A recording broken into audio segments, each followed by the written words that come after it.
Look at this picture that Josh is about to show us. And, you know, they talk about California wine country.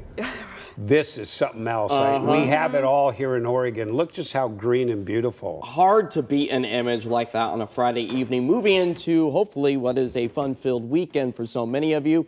As the cloudy skies, they do remain. Temperatures right now out at PDX hovering right around 63 degrees. We'll keep those mostly cloudy skies going for the remainder of the night. But as we approach the midnight hour, you'll notice those rain icons once again returning to our timeline as we fall back into the low 50s as we approach the sunrise hour. All right, satellite and radar, yep, we are socked in with that cloud coverage, maybe picking up on a stray raindrop or two as we move our way through the rest of this evening. But if you are out and about across town, I don't anticipate you to see any soaking rains unless maybe you stay out past midnight, then you will see just that, which is good news, especially when we are talking about our rain deficit for the month of May, falling behind by over 3/4 of an inch. But when we look at the year as a whole, so taking us all the way back to January 1st, we are holding on to a rain deficit of nearly 3.5 inches. So we need this moisture that is in store for the weekend. It all begins tonight right around midnight with a few of those light rain showers through the I-5 corridor, the coast, and the Cascades. You'll notice those oranges, yellows, and reds, all a good indication of where the heaviest of the downpours are anticipated to move from the west to the east.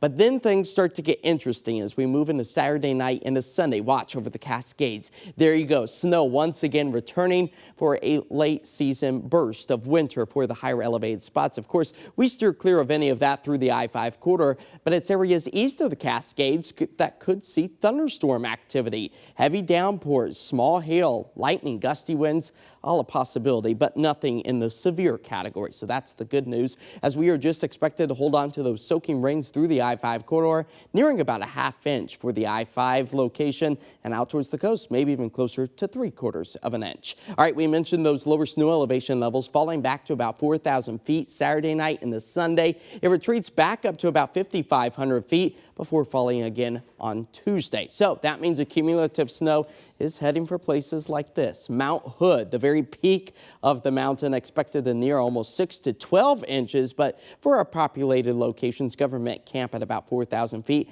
maybe 1 inch to 3 inches, a lot of it melting on those roadways and other paved surfaces quite rapidly. Tonight, temperatures falling back into the mid-50s. We'll pick up on those rain showers after the midnight hour. 64 is the end game. Tomorrow, I went ahead and put a lightning bolt just for the very slim chance of a quick little rumble of thunder, a bolt of lightning, a possibility through the I-5 corridor, but primarily out towards the east. Now for McMinnville, for the parade, the UFO Fest tomorrow, that's where we anticipate cooler and soggy conditions, and that goes just the same for the Oregon International Air Show out towards the Hillsborough Airport.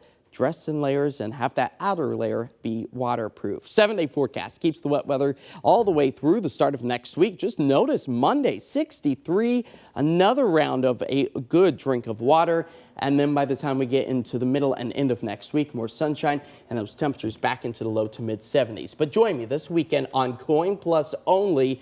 We take a look back 45 years after Mount St. Helens erupted. Hard to believe it's already 45 years.